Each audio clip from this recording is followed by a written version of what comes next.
आज अपने पूरे भारत में तो आप झज्जर की बात करें, आप झज्जर के वासी हैं। मैं सड़क कर्मचारी संघ जिला प्रधान रामबीर।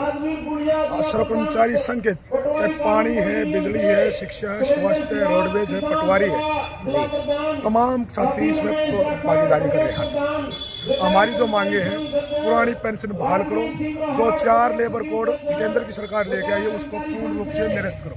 जो बिजली बिल 2025 से उसको वापस ले सरकार, और जब तक वापस चाहे हमारी केंद्र की या स्टेट की जो भी आदेश आएंगे हमारे यूनियन के, हम उनको फॉलो करेंगे। जिस प्रकार विभागों को सपोर्टा जा रहा है, निजीकरण किया जा रहा है, किसी भी विभाग को देख लो, चाहे आप तो रोडवेज की बात है, बिजली की है, शिक्षा की है। शिक्षा में नई शिक्षा नीति को देखो, किंतु लगा रखे हैं। चिराग योजना को देखो, मतलब रोड सेफ्टी बिल रोडवेज में मतलब त्राही मच रही है। हमारी ये सरकार, केंद्र सरकार से और हरियाणा सरकार से मांग है, जो कच्चे कर्मचारी हैं उनको एक मस्त पक्की भर्ती के साथ उनमें को जो खाली पद पड़े उनको भरो, और जो पुरानी पेंशन है कर्मचारियों की वो लागू करो।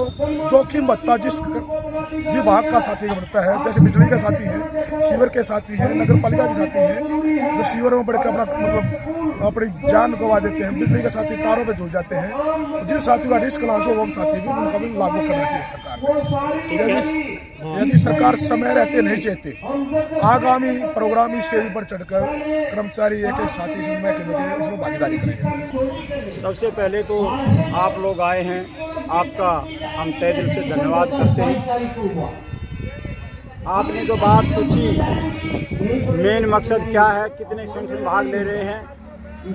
ट्रेड यूनियन टोटल 12 हैं, जिसमें से 10 यूनियनों के लोग जो ट्रेड यूनियन है वो सभी भाग ले रहे हैं। आज मैं तो ये कहूँगा, कई साल के बाद आज का जो प्रोग्राम है ये सबसे अच्छा प्रोग्राम सब ट्रेड यूनियन ने मिलजुल करके किया है।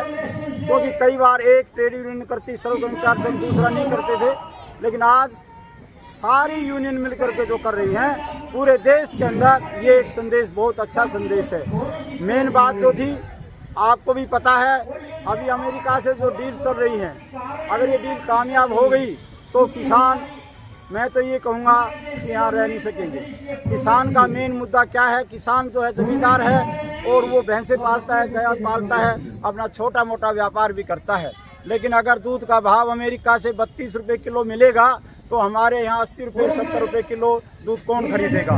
दूसरी बात ये कि ये आपको पता है, एक ईस्ट इंडिया कंपनी हमारे भारत के अंदर आई थी, 5 रुपये की कोका कोला से शुरू करके उन्होंने अपना उद्योग शुरू किया था।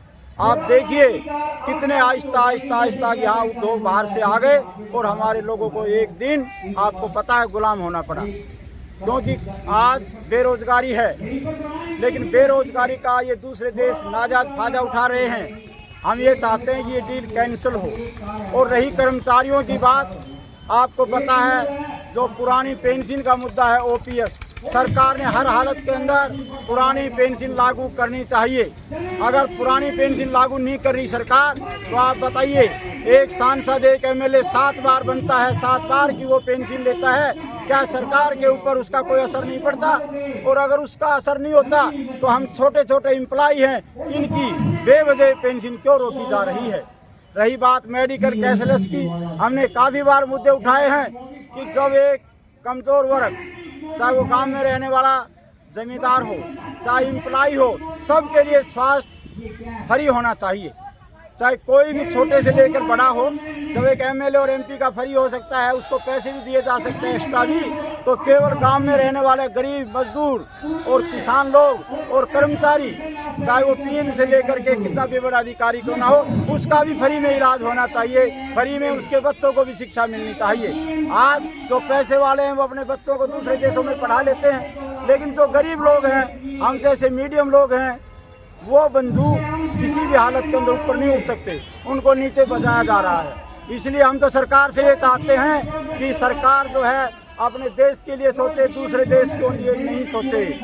हर हालत के अंदर ओपीएस लागू करे, हालात के अंदर मेडिकल कैशलेस हर हालत के अंदर दे। आज मैं ये भी कहना चाहूँगा कि सभी साथियों ने मिलकर के ये जो प्रोग्राम किए हैं, ये हड़ताल का समर्थन किया है। मैं भी रिटायर कर्मचारी संघ जिला झज्जर का जिला सचिव होने के नाते इसका समर्थन करता हूँ और पुरजोर से अपील करता हूँ कि सरकार तुरंत प्रभाव से हमारी मांगों को माने। अडानी अंबानी की सरकार मुर्दाबाद। अडानी अंबानी की जागीर नहीं, हिंदुस्तान हमारा है। अडानी अंबानी की जागीर नहीं, अडानी अंबानी की जागीर नहीं।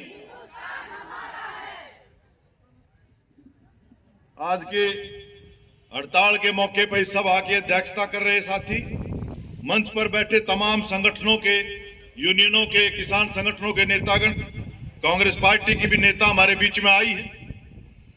सबसे पहले तो मैं CITU हरियाणा और भारत की कम्युनिस्ट पार्टी मार्क्सवादी CPIM के राज्य की तरफ से आप तमाम बहनों का, भाइयों का, हड़तालियों का क्रांतिकारी अभिनंदन करता हूं। आज पूरे देश में करोड़ों की संख्या में कर्मचारी मजदूर हड़ताल पर हैं और खुशी की बात है कि संयुक्त किसान मोर्चा भी इस हड़ताल के अंदर शामिल है। और यह हड़ताल इस सरकार को यह चेतावनी देने के लिए की गई है कि जो बापा नारा लगा रहे थे, यह मोदी का मत भूलना है, देश का प्रधानमंत्री है, मालिक नहीं है। यो देश मजदूर ने, किसान ने, देश की मेहनत का जनता ने बनाया, यह है इसके मालिक। लेकिन ये जिस तरह से आज हमला बोला पूरे देश के ऊपर, हमारे देश की संप्रभुता वो गिरवी रख दी गई। जो अभी मेरे से पहले किसान नेता बोल रहे थे, 27 जनवरी की चर्चा कर रहे थे, आप में से पता नहीं कितने समझ पाए होंगे। 27 तारीख ने यू जो 56 इंची है, जो रोज भारत माता के नारे लगाता है, भारत माता कोई चार दीवारी का नाम नहीं है। भारत माता भारत की जनता को उसने अमेरिका को बेच दिया। 27 तारीख ने जो फ्रेमवर्क तैयार हुआ है, जिसके ऊपर सहमति बनी है, जिसके ऊपर कल ने समझौता हस्ताक्षर होगा, उसके मुताबिक जो भी अमेरिका से माल भारत में आओगा, उसके ऊपर समझौते में है कि तमाम औद्योगिक माल और ज्यादातर खेती बाड़ी में पैदा होने वाली चीजें अमेरिका से व्यापार खुला होगा, उस पर कोई टैक्स नहीं लगेगा। लेकिन हम जब अमेरिका में जाएंगे, बेचेंगे कोई भी माल, तो उस पर अमेरिका 18% टैक्स लेगा। और गेलिया यह धमकी दे दी कि रूस, जो हमारा कद्दे तक पक्का दोस्त रहा, जिससे हमें सस्ता तेल मिलता रहा, जो हमारे देश के लिए, क्योंकि हम 90% से ज्यादा तेल बाहर से आयात करते हैं, बाहर से खरीदा अपनी जरूरत का, वहां से हमें तेल सस्ता मिलता था। यह धमकी दी है कि अगर रूस से तेल खरीदोगे तो थारा 50% पेनल्टी फेर लाऊंगा। और इस बात के ऊपर इन्होंने समझौता किया है। यह हमारे देश का कोई भी दो देश है बराबर है। संप्रभुता का मतलब क्या? हम खुद मुख्तार हैं। कोई देश हमें नहीं बता सकता कि मेरी उठ बैठ लेन देन नौदानुदार किसके लिए होगी, हम क्या करेंगे।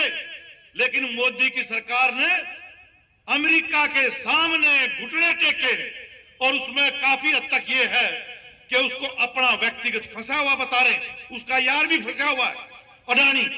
अमेरिका में उसके ऊपर केस चल रहे हैं, खुद भी फंस रहा। कोई फाइल आई है जिसमें कोई दुराचारियों का बड़ा फोड़ है, उसमें इसका खुद नाम है, इसके एक मंत्री का नाम है और इसका एक यार अंबानी उसका नाम है। तो अपना बचाव करने के लिए इसने देश को एक तरह से उसके सामने समर्पित कर दिया है। किसी भी सूरत में यह बर्दाश्त नहीं किया जा सकता है। चेतावनी देने के लिए यह हड़ताल की गई। इसी तरह से हमारे पुरखों ने गर्दनें कटाई थी, फांसियां झूले थे, काले पानी दे लाखों असंख्य लोगों ने कुर्बानियां दी थी। तब जाकर के ये देश आजाद होया। कुछ अधिकार मिले, लड़ाइयां लड़ करके यूनियन बनाने का अधिकार, सामूहिक सौदेबाजी का हमारा संविधान ने कहा, न्याय के लिए बोलने का, संगठित होने का अधिकार हर किसी को है। काम के घंटे तय हुए, सामाजिक सुरक्षाएं तय हुई, घटना दुर्घटना लाभ मिलेगा, मातृत्व लाभ होगा, पेंशन होगी, काम पक्का तो नौकरी पक्की होगी, वगैरह वगैरह। तमाम के तमाम जितने अधिकार हमारे पुरखों ने, हमारे बुजुर्गों ने लड़ करके जो हासिल किए थे, उन सब को इस मोदी ने खत्म करके, और जो कुरपाती जो क्या करे ना कोल्लू में, न्यू हमारे नौजवानों को शोषण की भट्टी में झोंकने का एक व्यवस्था की है, गुलामी की एक व्यवस्था जिसका नाम है लेबर कोड। ये जो 4 लेबर कोड है, इसके तहत मालिकों को, क्योंकि एक तरफ तो जितने भी हमने लोक कल्याण के तहत हमारा संविधान में बाकायदा यह निर्देश था कि सरकार जनता चुनेगी और जनता की तरफ से सरकार समाज कल्याण के काम करेगी। उसी के तहत सबके लिए शिक्षा की, स्वास्थ्य की, परिवहन की, बिजली की, तमाम ये सार्वजनिक क्षेत्र बना था। आज ये सब के सब लालाजी की दुकान बनाई जा रही है, शिक्षा को बर्बाद किया जा रहा है। हरियाणा में तमाम यूनिवर्सिटी और कॉलेजों में 56% टीचर्स पद खाली पड़े हैं, बच्चों को पढ़ाने वाले नहीं है। हमारे काबिल लोग, नौजवान लड़के लड़कियां पीएचडी कर रखी है, नेट पास कर रखा है, उसके बावजूद भी उनको सिलेक्ट नहीं किया जा रहा। बच्चों की पढ़ाई बर्बाद करो ताकि ये प्राइवेट हो जाए। यूनिवर्सिटी को ग्रांट बंद कर दी गई है, स्कूल बंद किए जा रहे हैं, 5000 स्कूल बंद कर दिए। इस तरह से तमाम के तमाम। अब बिजली का बिल आया, बिजली बिल 2025, जो करीब बीएसएनएल था सरकारी, प्राइवेट आ गया टेलीफोन का। न्यू उत्पादन तो बिजली का पहले है प्राइवेट हो लिया, इब बिजली का वितरण भी, जो घरों में बिजली आया है, फैक्ट्रियों में तमाम अलग अलग जगह, या भी बड़े कंपनियों को, अडानी अंबानी टाटा जैसों को देने का बिजली बिल 2025 है। स्मार्ट मीटर लगना शुरू हो गया, हरियाणा में 6 लाख लाग लिए। स्मार्ट मीटर का मतलब होगा जो कोई टेलीफोन है ना, वो पहले रुपये गेरो, चार्ज करवाओ, जितने पैसे उतनी बात। बिजली का भी नहीं होगा, पहले मीटर चार्ज होगा और जब पीछे खत्म बिजली गुल।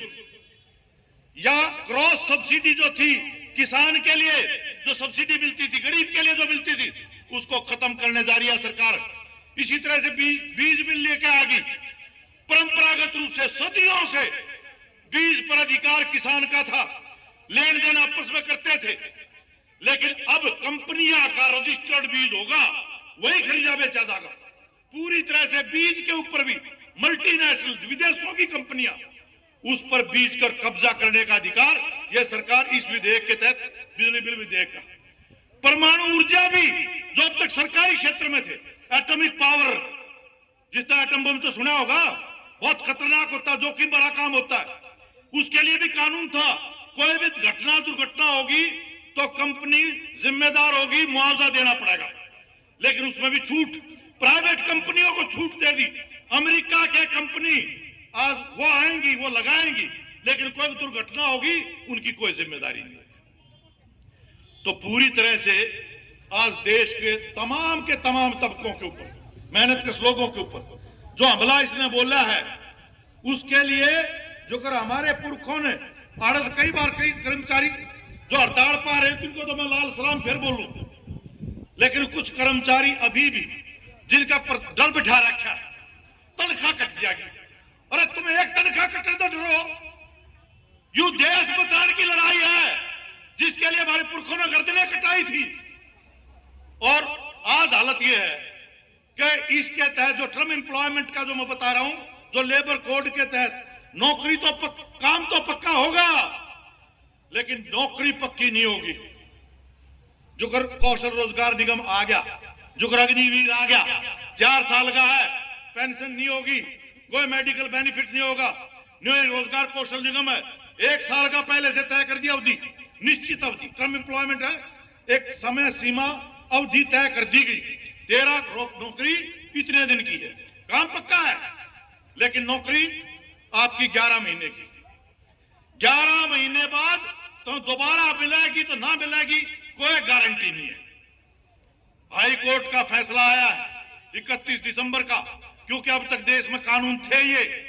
उस कानून के मुताबिक जो डेली वेजेस पे काम कर रहे थे, जो पार्ट टाइमर थे, कैजुअल थे, ठेके पे थे, डिपार्टमेंट के लेवल पर अलग अलग काम कर रहे थे, को ग्रामीण सफाई कर्मचारी, शहर का सफाई कर्मचारी, को जंगलात का, को ट्यूबवेल ऑपरेटर, इन सबको हाई कोर्ट ने कहा है कि ये लोग 10-10 साल, 15-15 साल, 20-20 साल हो गए, काम पक्का है, 20 साल तक काम कर रहे हैं, 10 साल तक काम कर रहे हैं, इनको पक्का किया जाए और जिस तारीख से वो काम लाग रहे हैं उस तारीख से इनकी पूरी तनख्वाह 6% ब्याज समेत दी जाए। यो कानून था तो ये कोर्ट का फैसला आया। जब ये कानून खत्म हो रहे हैं तो ये सुप्रीम कोर्ट का चीफ जस्टिस, अफसोस की बात है, हमारे लिए शर्म की बात भी है, हरियाणा का है, पर घरों में काम करने वाली महिलाएं के लिए एप्लीकेशन कहा कि न्यूनतम वेतन तय कर दो इनका। अब इसमें तो न्यूनतम वेतन का एक परिभाषा थी कानून में, क्यों करता होगा, उसके क्या पैमाने होंगे, लेकिन लेबर कोड में कोई न्यूनतम वेतन का कोई पैमाना नहीं। तो क्या कहा चीफ जस्टिस ने, न्यू कहा न्यूनतम वेतन तय कर देने का, वेतन बढ़ जाएगा, वेतन बढ़ जाएगा तो काम कौन देगा। और अगली बढ़ास और काटी, न्यू बोला ये जो ट्रेड यूनियन है ना, ये ट्रेड यूनियन ये देश के विकास में बाधा है, फैक्ट्री बंद करवाओ बोले।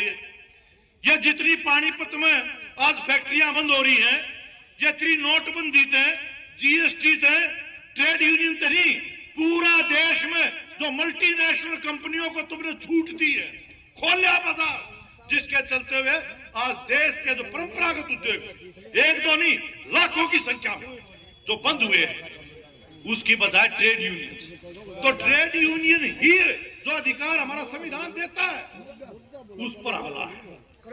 ये जो हड़ताल करने का अधिकार जो हमें मिलता है उसके ऊपर हमला है। तो दोबारा से गुलामी, अपन अंग्रेजों के पूंजीपतियों की गुलामी झेली थी, अब ये अमेरिका के, हिंदुस्तान के, ये आपस में साठ गांठ करके हिंदुस्तान की पूरी संपदा, प्राकृतिक, सार्वजनिक और यहां तक के मानव संपदा, यानी कि जो मेहनत करने वाला किसान, मजदूर, कर्मचारी, उन तमाम की मेहनत को जितना निचोड़ सके उतना निचोड़। नतीजा आज देश के सामने है कि देश की तमाम दौलत, पूरे देश की दौलत, 40% दौलत 1% अमीर ऊपर के वो मालिक बन गए, और जिन्हें दौलत पैदा की है, हाथ काले करे हैं, खेत में, खान में, खलिहान में, फैक्ट्रियों के अंदर, उनकी 50% आबादी, सिर्फ 3% दौलत उनके पास है। 1% के पास 40%, 50% के पास 3%। आज हालत ये बनी है कि देश के नौजवान, देश का किसान, खेत मजदूर आज आत्महत्या करा के कोई भविष्य दिखाई नहीं दे रहा, कर्जदार होकर के मर रहे। तो ऐसी स्थिति के अंदर बहनों और भाइयों, अपन नारा जो लगाते हैं ना, वास्तव में लेकर के आना पड़ेगा। लाइयो नारा, ये तो ली अंगड़ाई है, आगे और लड़ाई है, अभी तो ली अंगड़ाई है, आगे और लड़ाई है। एक दिन तक काम नहीं चलना है, यह अगली लड़ाई का आगाज है। यह हड़ताल कि जब तक ये लेबर कोड रद्द नहीं हो जाते, अमेरिका के साथ किया जाने वाला समझौता भी हुआ नहीं है, उसके ऊपर फ्रेमवर्क बना सहमति का, अमेरिका के साथ व्यापार किया जो समझौता जो किया जा रहा है, इसको रद्द नहीं हो जाता, बीज बिल रद्द नहीं हो जाता, बिजली बिल रद्द नहीं हो जाता, ये तमाम मुद्दे हैं जो हमारे सामने, यह लड़ाई